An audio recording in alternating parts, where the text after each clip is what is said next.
We all set? Robert, would you lead us in the Pledge of Allegiance, please?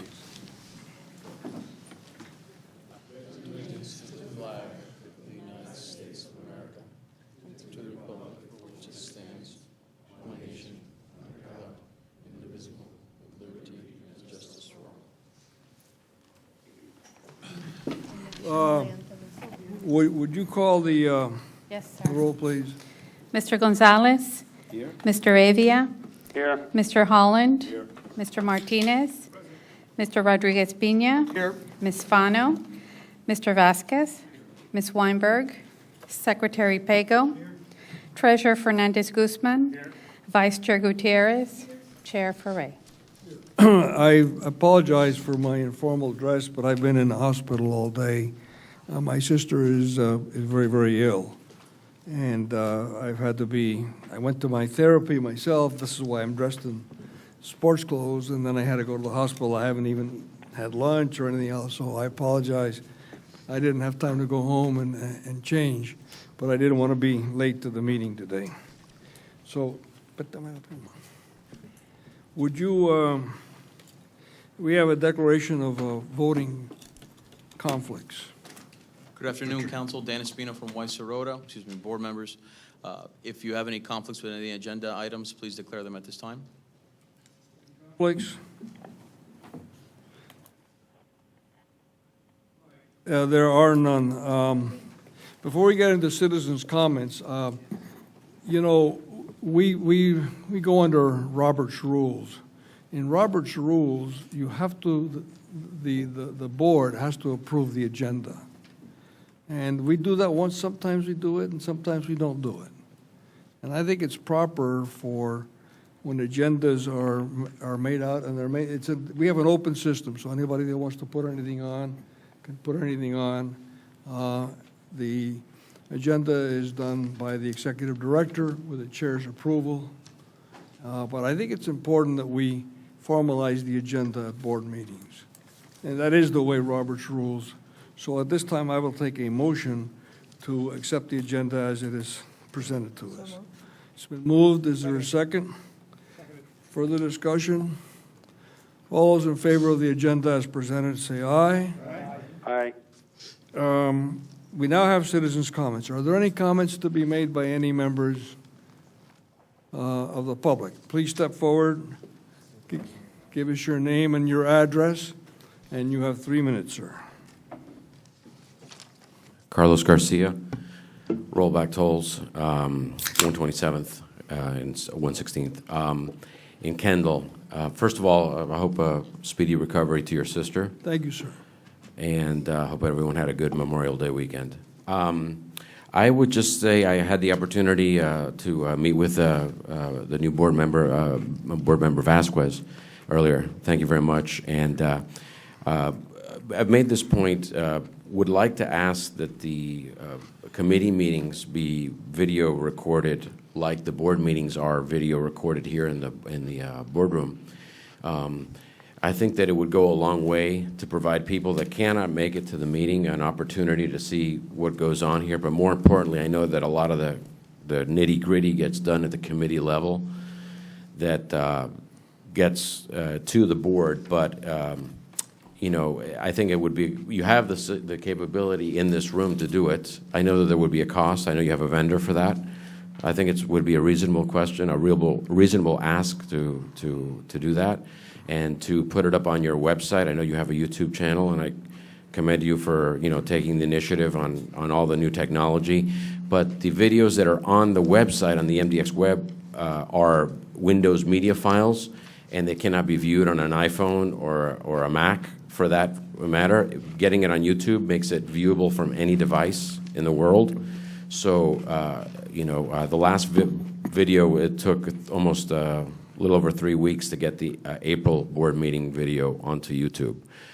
And that's what I'm asking for today. Mr. Garcia, I want to say that I completely agree with you because it's important that MDX not only say that it is totally transparent, but that it actually is totally transparent. Yes, and I think anything that lends itself to that is well worth And since we have the equipment anyway, so even though there is an expense because you're talking about a fairly high salaried person to do the work, I think it's well worth it because of the fact that we do live in a sunshine world, and I think it's important that we do this. You had requested this once before. Yes. Did you ever hear from anybody on it? No. Okay. No. I think the proper way to do this is for me as chair to ask the executive director to inform the operating committee and report back to the operating committee, but put me in as a sponsor of the bill, of the action, where we would, anything where there's a decision being made by appointed people at MDX has to be completely available to the public. That's it. Thank you very much. Yeah. And just do it through the operating committee, and then if it doesn't come to the next board meeting, it'll come to the board meeting after that, whenever it's appropriate. I'll report back with the cost for video. Any other speakers? We have now the minutes of the April 19th board meeting. Are there any changes, comments? Move them. It's been moved. Is there a second? Second. All those in favor say aye. Aye. Opposed? So the minutes have been approved. The executive director's report. Thank you, Mr. Chair, and I'll be brief. A few items. The first one I want to bring the board up to speed on is the centralized customer service center. A selection was made.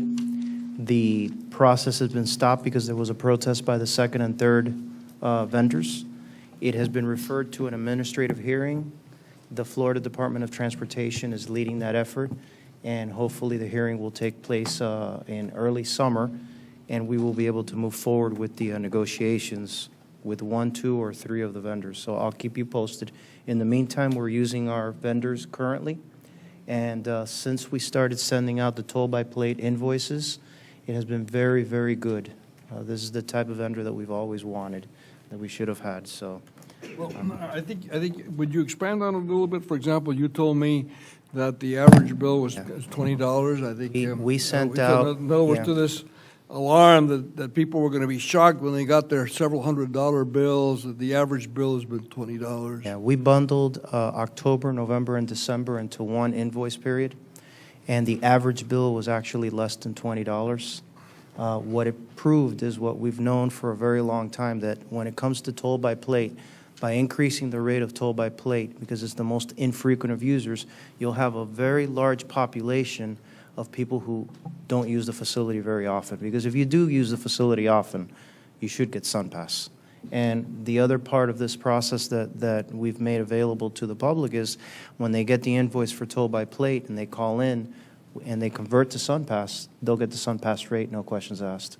So That's we're wonderful. encouraging folks to get into the SunPass, into the And I SunPass think arena. the fact is, that you told me that we've gone up from 84% to 87%. Is that During the right, peak periods, yes, sir. Steve?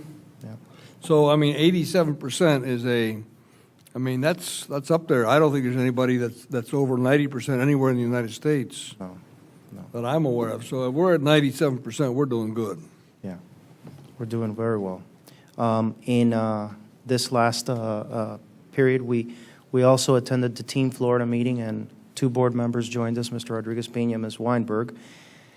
I personally thank the Board of Directors of Team Florida for their support during the legislative session, and we discussed how in the future we can avoid some of these issues by working together as agencies that provide transportation services. So that was a very good conversation. The reason I bring up Team Florida is because the topics of discussion were autonomous vehicles and ITS and how it links to providing transportation in today's world, using our current assets more wisely. And it's in line, Mr. Chairman and board members, with our strategic thinking and our strategic planning. So I wanted to bring that up, that we're not the only ones looking at it. In fact, the Department of Energy just announced that it's going to start giving out loans again. I think the last time they gave out a loan was for a failed solar panel company. But the interesting thing is that the loans they'll be giving out are for technology providers in the transportation and and in the intelligent transportation arena, which is pretty interesting. The other thing I wanted to inform the board of is I attended, I think it was the last meeting of the executive committee of the regional concept of toll operations with the Department of Transportation and the Turnpike. We've been looking at a network of managed lanes, express lanes in South Florida. And obviously, wherever that network is, it interacts with the authority, with Expressway Authority roadways. So we had a meeting. There is going to be a report that's going to be published, but the Secretary of Transportation will be making permanent appointments to an ongoing executive committee. So I'll keep the board posted on that. It's much simpler for the authority because you're going from an express lane to a tolled facility. So how we manage our facility, it makes it a lot easier than if it was a managed lane to a non-tolled facility, and then you have to make those connections.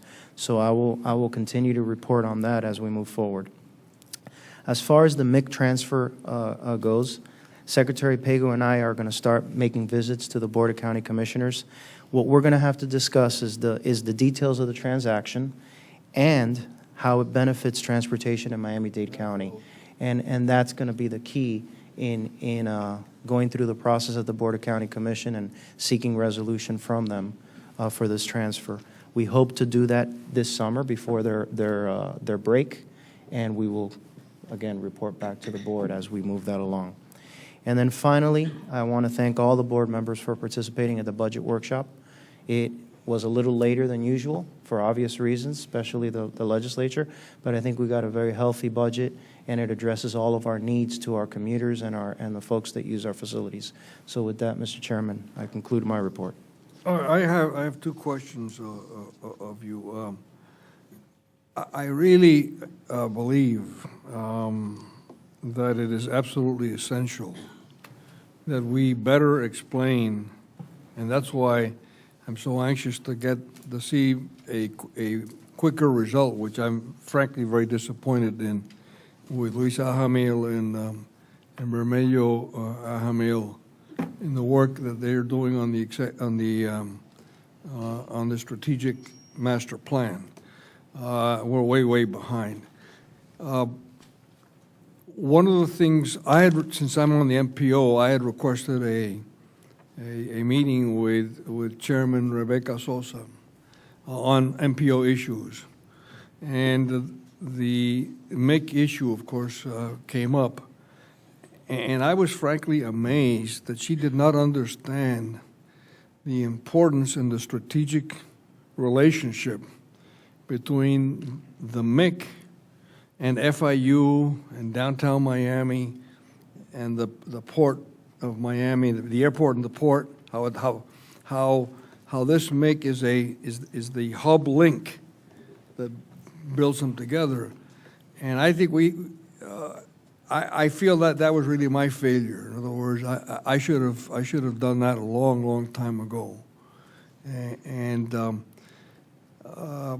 unfortunately, the word hotel came up in the discussion, and she asked a very pertinent question, and she's absolutely correct. She says, is MDX getting into the hotel business? You know, it was a pertinent question, and it wasn't her fault. It was my fault, because I had not explained to her how these mini MICs will operate, and I really hadn't done it because I was waiting for the strategic plan to be further along, at least at the halfway point, which we're not at, so that we could begin doing the selling job, which we're going to have to do. Because otherwise, there are all kinds of questions that pop up. I mean, are we getting into the construction business? Are we getting into the development business? Are we, and Gus, the way I looked at it, it wasn't the chairman's fault. She didn't understand because nobody had really explained this to her. So I started to. She said, "Well, are you getting into the? Are you going to get into the transit business?" No, we're not going to get into the transit business. But we're like the airport. We do the runway. We build the runway. Somebody else runs the airline with the airplanes. But there are a lot of things that we can do to help the airline do better. And that's what MDX wants to do. But we recognize that the MIC isn't over. This is just the beginning. We need mini MICs to connect all these things. I think we really have a big selling job. So all of us really together have to better explain. So Mr. Executive Director, I really urge that you accelerate the strategic plan, and whatever it is that it's going to end up being.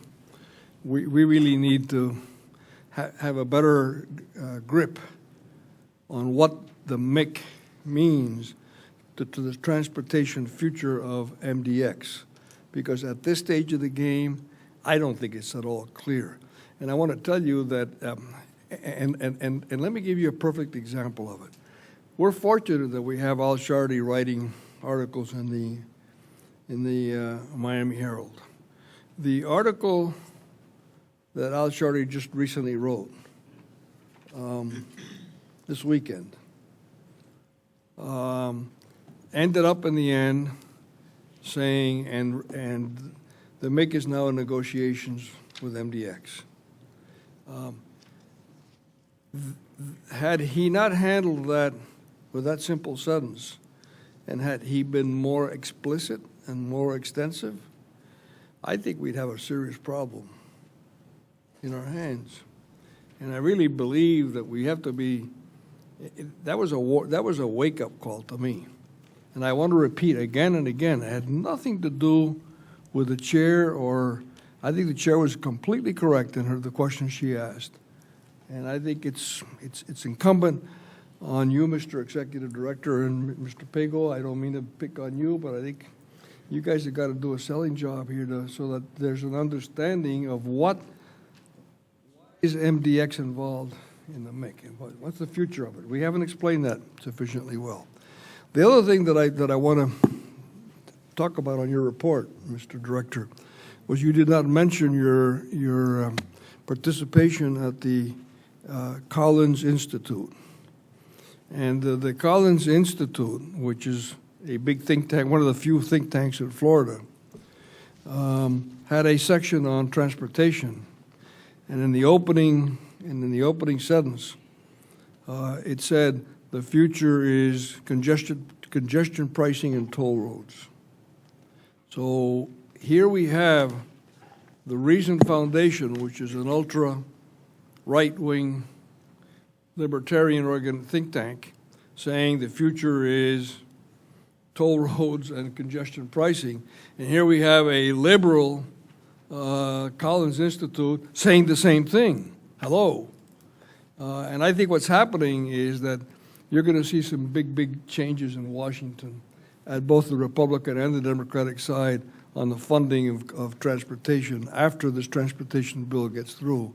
And I think I was there at that Collins meeting, and when Javier and I saw that, I mean, it was a major. Would you send that chapter? I don't think you should send the whole book because it's too complicated. But that chapter with that clause, I think, is very important. Yeah, we'll send the link out to all the board members. Thank you, Mr. Director. The next item is the General Counsel's report. Nothing to report this time, Mr. Chairman. Okay. The MPO meeting was canceled for lack of a quorum, which is unbelievable. This happens all the time at the MPO. And there are 27 MPOs in the state of Florida. Due respects to Miami-Dade County and all of us. Our MPO is one of the worst operated MPOs, and it has nothing to do with the executive director, who is retiring now. She's terrific. And it has nothing to do with the chairperson, Rebecca Sosa. She's terrific. It's a system. It's a system. And boy, I'll tell you, nobody seems to have any interest in you were there for a long time, and you saw it. And again, MPO canceled because there wasn't a quorum. So the next MPO meeting, I guess, is next month. Treasurer's report.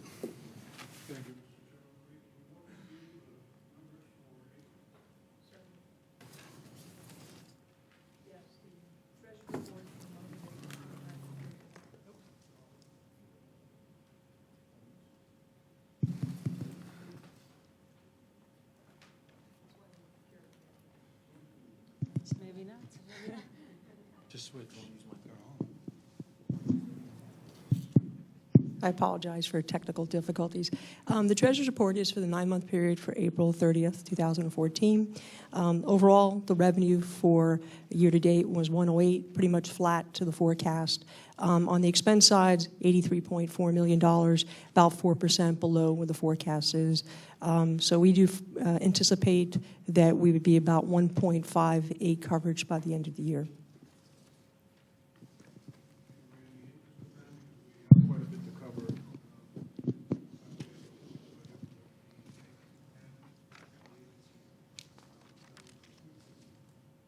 Yes, sir.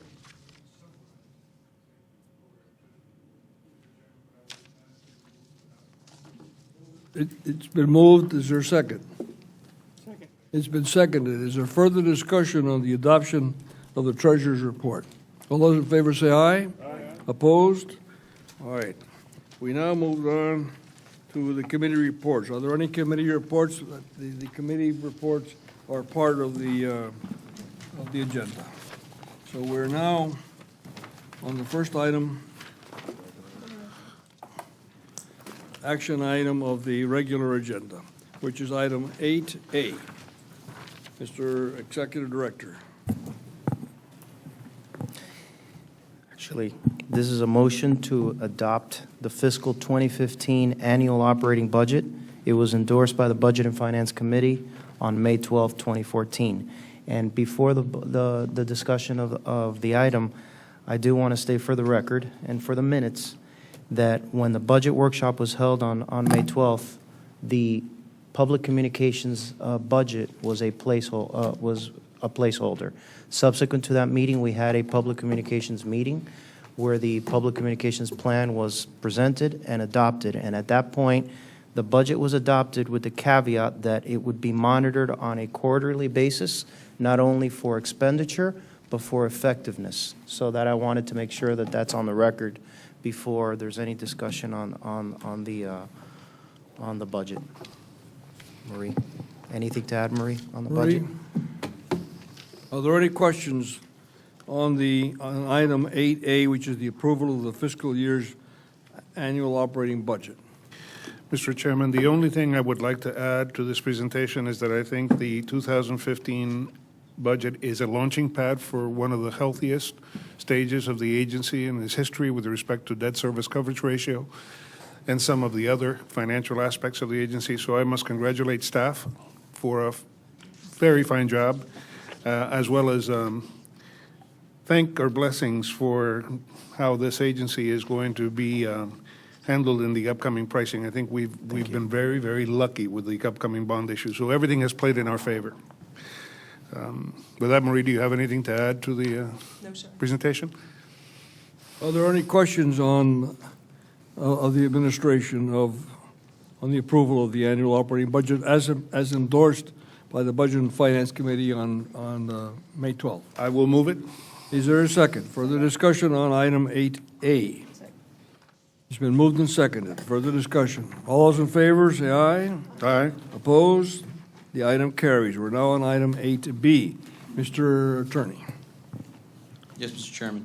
Item 8B, approval of fiscal year 2015 funding and budget for the Miami Intermodal Center, endorsed by the Budget and Finance Committee on 5/12/14. Mr. Executive Director. Again, at the budget workshop, we explained to the board that this was a budget that we wanted to set aside to begin the development of the Miami Intermodal Center and operation of the Intermodal Center. It is $2.9 million, and we seek the endorsement of this board. Are there any questions on item 8B? Any comments? It's been moved. Seconded. And it's been seconded. Is there further discussion on item 8B? All those in favor say aye. Aye. Opposed? It's carried. We're now on item 8C. Mr. Chair, before we move to 8C, relative to the Miami Intermodal Center, we're going to have to make appointments to the MIC Enterprise Committee at MDX, because they're the one, that's the committee that will oversee expenditure or development of anything that relates to the Miami I will Intermodal make Center. those appointments this week. Thank you.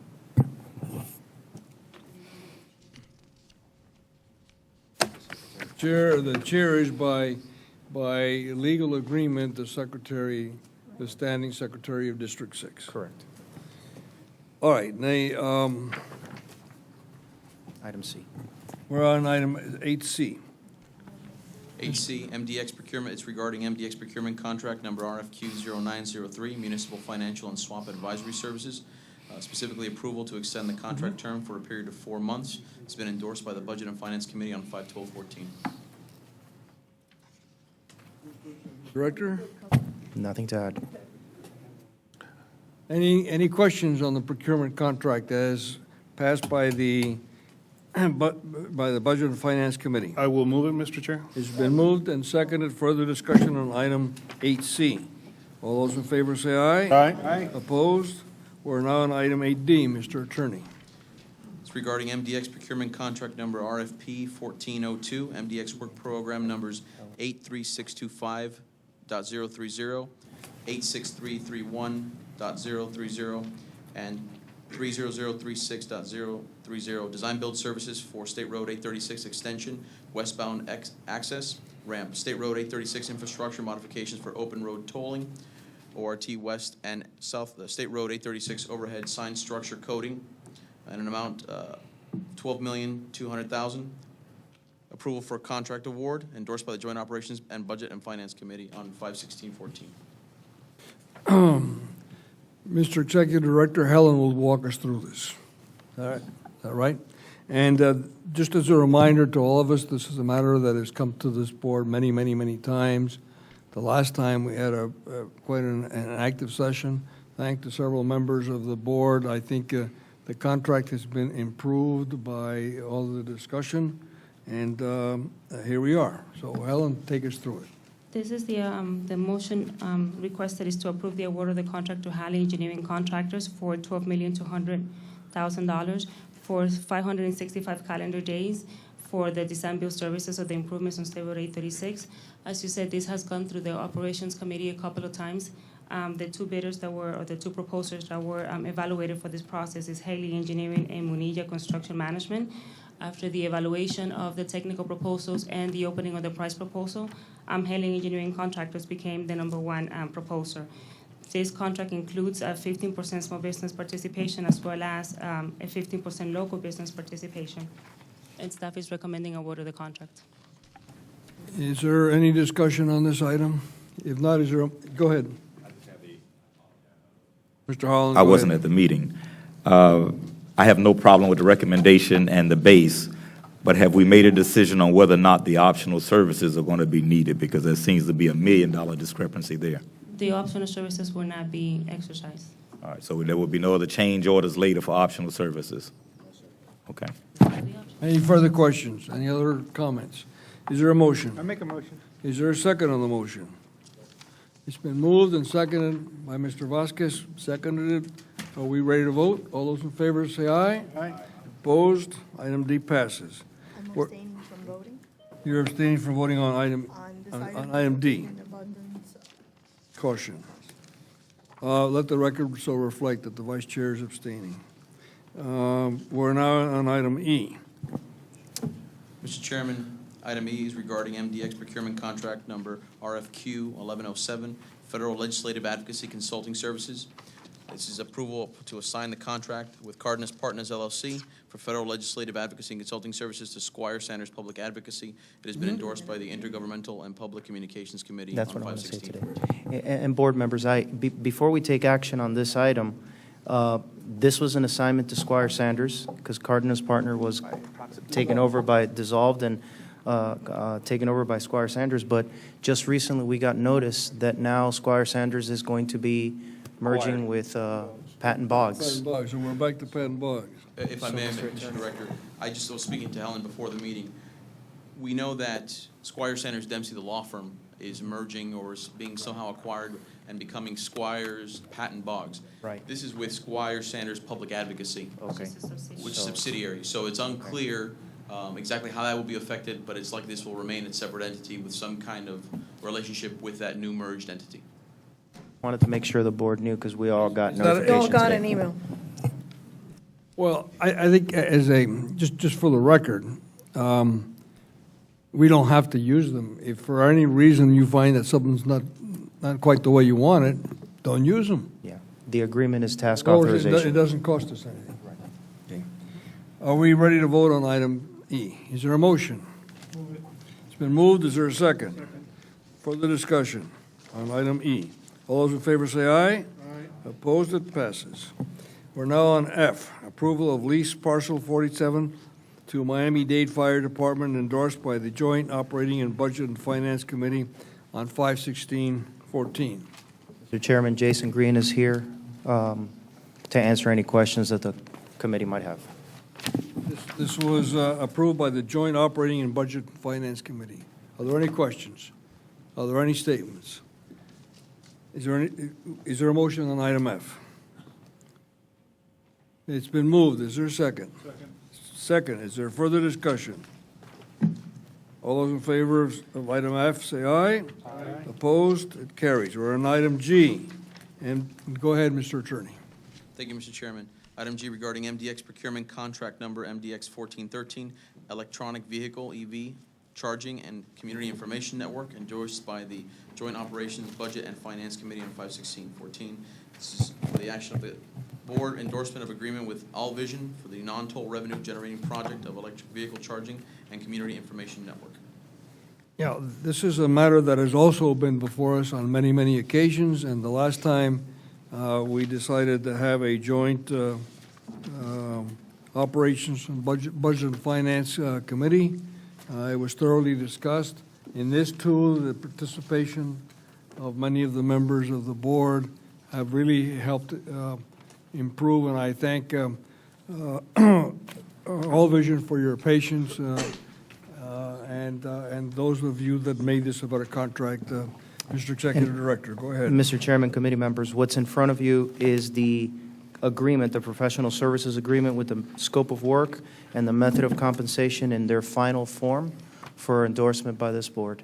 And it This incorporates is all of as the... as amended by the joint committee, right? This includes all of the improvements and all of the points that were discussed at the Joint Budget and Finance and Operations Committee meeting. Are there any questions?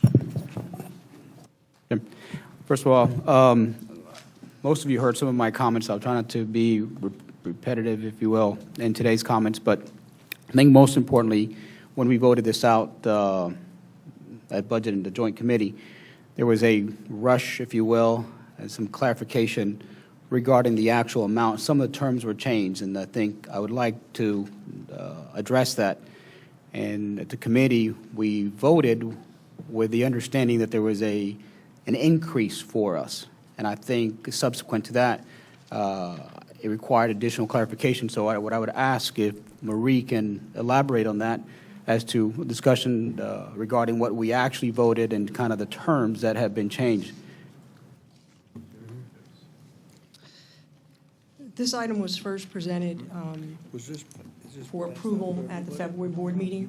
And at the February board meeting, that issue was the management fee, about $300,000. The board had requested staff to go back and renegotiate on the management fee. At the time that this was discussed in April at the Budget and Finance Committee, the management fee was reduced from $300,000 to $150,000.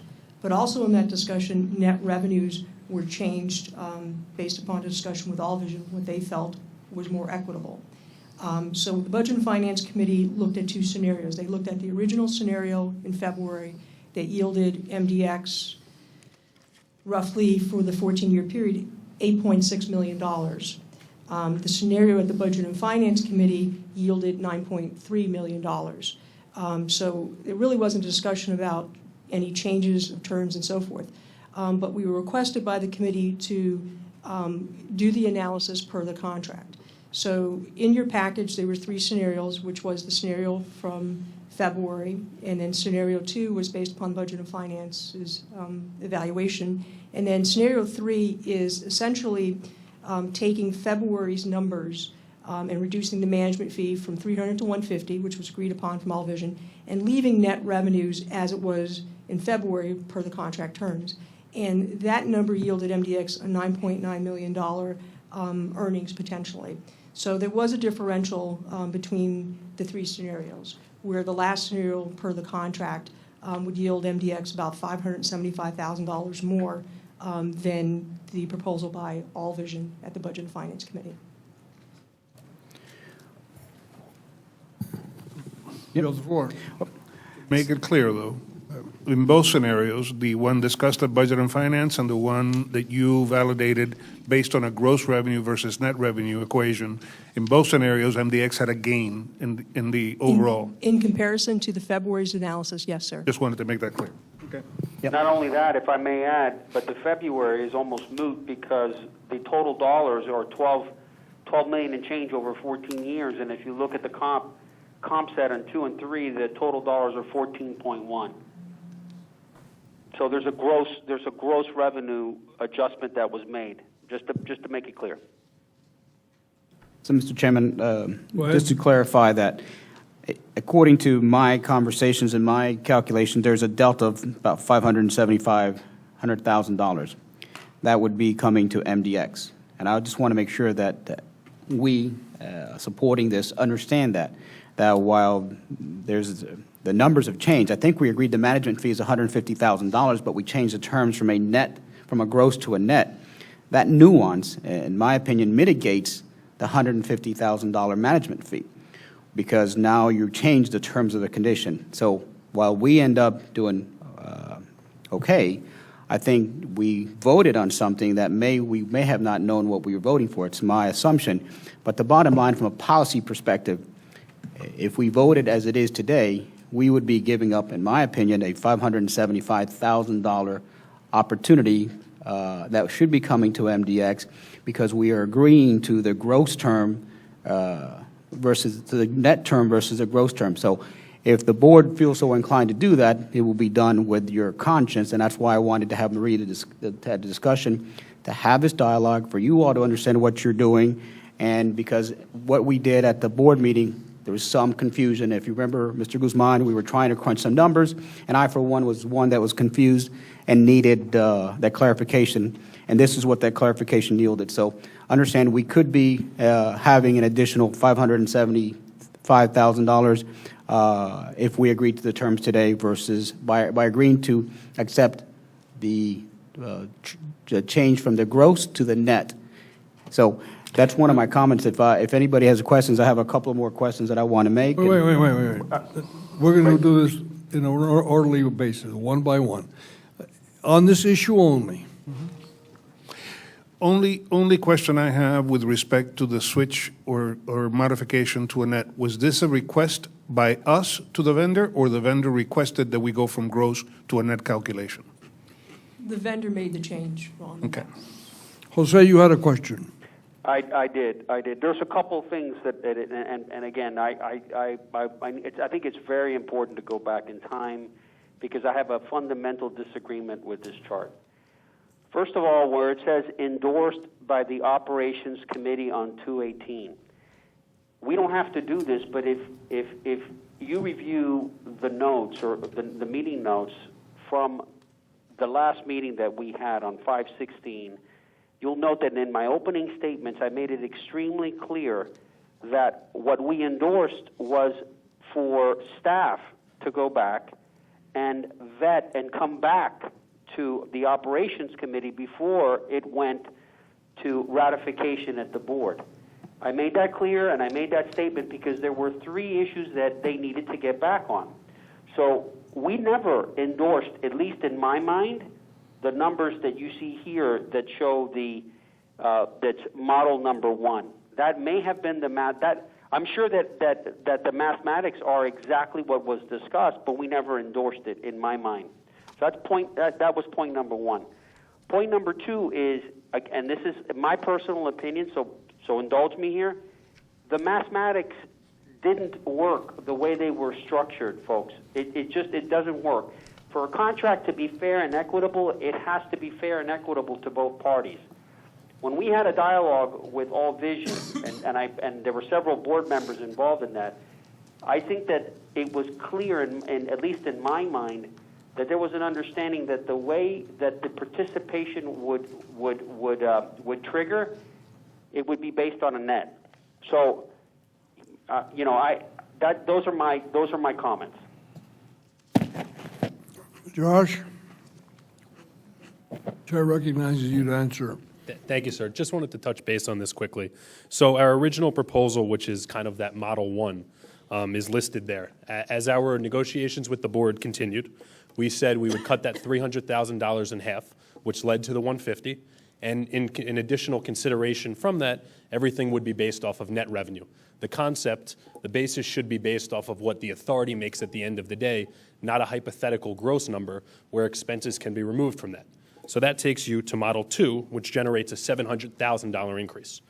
This third model that's listed here is nothing that we've proposed. I don't believe it was ever counter-proposed by MDX, and it's not something that we're contemplating or considering. So essentially, we said, we'll cut our management fee in half, make it net revenue. That makes you $700,000 more, and that was kind of the trade-off to make it off of net. So, and in my recollection of the board committee, I think that validates that it is a better deal for the authority.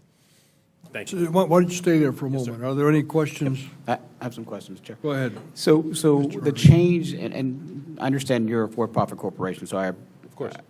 So what you're saying is we agreed to accepting your proposal of reducing the fee by $150,000, but if we also agreed to changing it from gross to net, and that was part of the deal, if you will, is that? Sure, and it doesn't, just so everyone understands, our commission was always tied to what MDX makes. All this actually changes is the thresholds that would determine what our commission or what the extensions would be.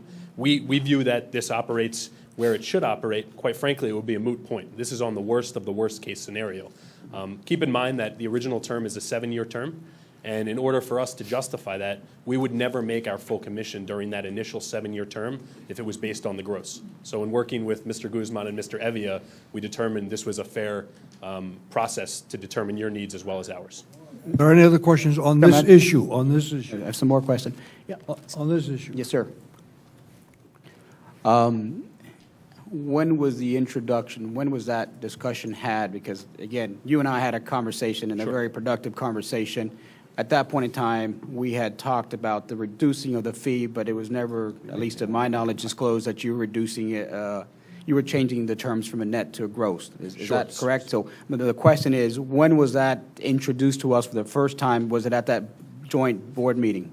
Well, so what happened was actually going through how these numbers worked, which I did with staff as well as with some board members, determined that there was a discrepancy because the commission was based off of the net revenue. However, the extensions and whatnot were based off of gross. And that didn't make sense for a number of reasons. You're comparing apples to oranges. So working with Mr. Evia to actually look through the numbers, he said this doesn't make sense.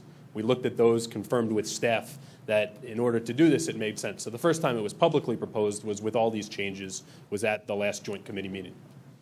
So by accepting the change, basically from the gross to net, you reduced your threshold, but if we would have not agreed to that, we could have potentially, if you would have agreed to, right, that's hypothetical, we could have had the difference of $575,000 if you would not have agreed to that. I'm not sure we would have agreed to reducing our management fee in half with a scenario I would never be able to retain my commissions over the first 7 years. Well, you guys did, but that's why that's the whole point of this conversation. I don't think we accepted that at any time. Mr. Evia? If I may, Chair? Go ahead. Okay, I'm going to state once again, and I would like for the director to echo, or if you would please, Javier, acknowledge what I'm saying. In the opening statement of our 516 meeting, I mentioned and then reiterated the fact that we didn't endorse any of the mathematics, and there were other components of the agreement which were not endorsed. Staff was supposed to come back on 3 points and get back to us, including the mathematics. When regrettably it got to the board, it is what it is, and it pushed out back to the 516 joint, which was the Joint Operations and Finance Committee, which you were a part of, and it was a very efficient, I believe, and a very aggressively vetted discussion that we had around the matter. Mr. Director, would you be so kind as to, do you agree with, I mean, am I restating the facts clearly regarding what happened on 218? And is correct. Right.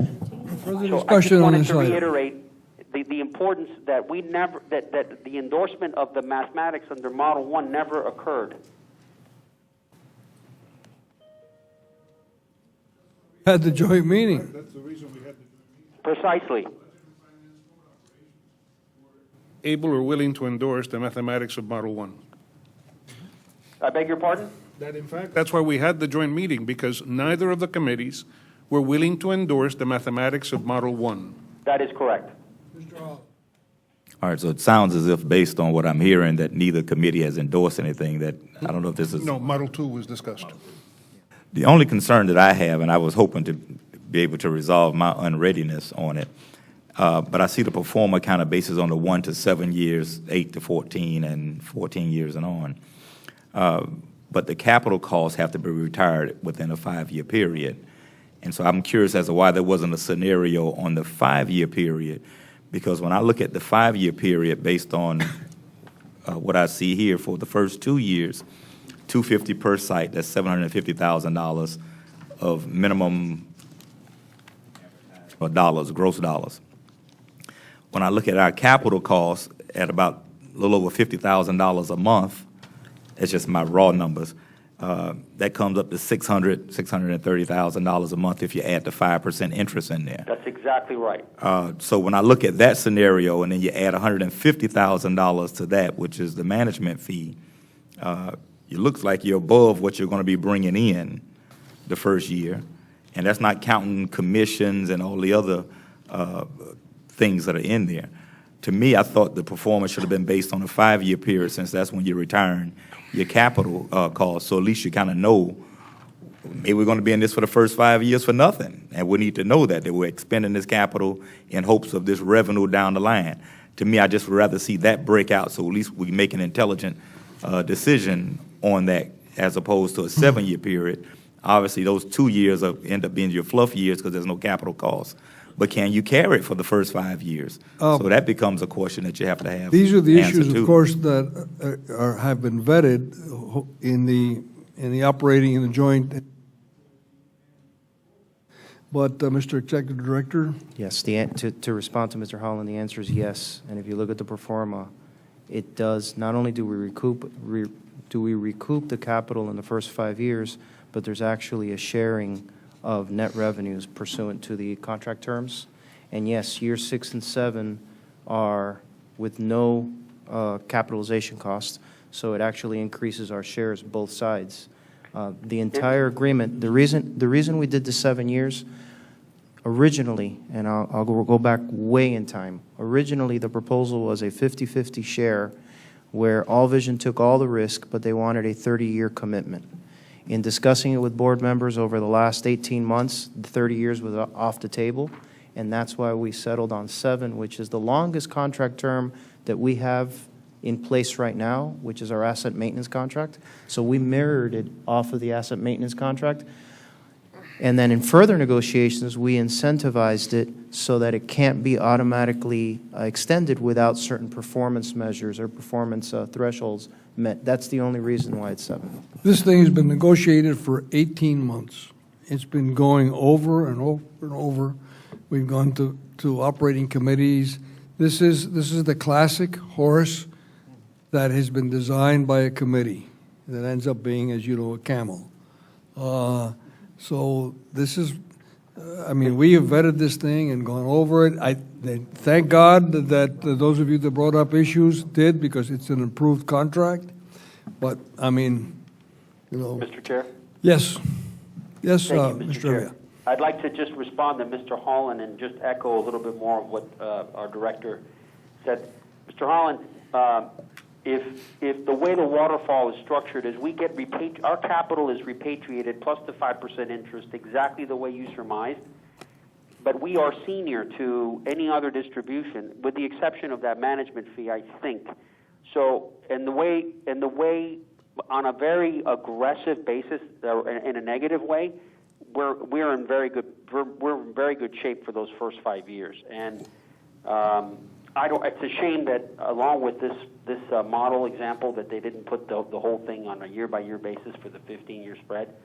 But I think you'd be satisfied when you see the waterfall. Jose, it is here. Oh, it is? Okay, I don't see it where I'm at. Board Member Heavier, let me ask you a question. Yes, sir. Would we be senior to those commission fees that are due? Yes. It's at the advertising. I don't, the way, there is costs that are involved, and I don't know if we're seeing, I don't know the answer to that. The cost, Josh, come on up and explain Except for this. the advertising commission fee, we're senior to everything else. Yeah. And There obviously you the go. advertising, because that's what's going to generate the funds, so we need the funds to continue generating so that we can pay. And that becomes a cost factor that's added into what you have to pay as well. Correct. So I don't want us to assume that, that we're first in line and right just because of the capital cost. We have to pay that management fee, and you still have to pay Not the the, management fee, only the commission to the advertising firm, which is a third party, not All Vision. There's nothing paid to us, sir, until you make a profit. There would be, if you didn't make money that year, your net revenue wouldn't be anything, so you would owe us nothing. the $150,000. That we agreed to, that would not be paid. You would never have to come out of pocket to us. However, down the road, when that revenue came in, we would be able to recoup it. So you would never have to come out of pocket to pay us during your capital expenditure years if for some reason there was a negative to MDX. Any further questions on this issue? On the next issue, go ahead. No, just on several other issues, and I'll be brief because I think a lot of you, Mr. Chairman, and I think it's great that this has been vetted for 18 months. I think this is the fact that we're doing this, it is a much better product, and I give kudos to Mr. Evia and all of you, Mr. Guzman, have been involved. And I think that's exactly what we're here to do. If this was a private transaction. And my belly aching in the last. Absolutely, meeting. and exactly. So I think, while it's taken a long time, I think we're much better off today. In those 18 months, we're probably some of the most best use of our time collectively in staff. So I'm actually, for one, and feel that we're better off today because of that involvement and effort from everybody's components or parts. So, I want to make sure that we move forward and how we move forward and how you vote for this with the knowledge that, there are some terms that were changed. We've discussed that. I want to talk to you about the fact that I still philosophically believe that we are being defiant of the county commission. I think knowing there's a moratorium. This is a philosophical perspective. This is obviously to us individually. We can vote how we want, but I think in light of the challenges that we've had with other governmental entities, I think this is a bad idea for us to endorse this because we're defying an existing moratorium. I have spoken at length, and I'm appreciative of Josh and All Vision for their patience. As I said to them in a meeting, I wish we would have had this conversation 6 months ago and not 3 weeks ago, but it is what it is. A lot of the changes have been included, and I just checked with staff, so in the contract, they've made a lot of the suggestions that were made by this board, myself included, and I feel much more comfortable. It's a much better product. It's a much better numbers for this organization. In spite of changing the terms from a gross to a net, I have a philosophical problem with that, but moving forward, I will be voting against this item because we are defying the county commission's wishes where there's a moratorium. While I understand the business side of it, I think it's a much better business opportunity for us. It's still the wrong thing to do. So I thank you very much for your time. Are there any other questions? Any other comments? If not, is there a motion? I'll move it. Moved, is there a second? It's been moved and seconded. Is there further discussion? All those in favor say aye. Opposed? The record reflects that there are 2 noes. Mr. Rodriguez-Pina and Mr. Holland have voted no. Everybody else has voted yes. Is that correct? Yes. Information items, Mr. There's no information on Well, this. in the interest of finishing this meeting within an hour, which is what I like to do, I'm going to leave my chairman's comments to the next meeting And I thank all of you for your patience today. And our next meeting is on the 24th of June. Is there anything else to come before this board? Is there a motion to adjourn? It's been moved and seconded. We stand adjourned, and it's 4:59.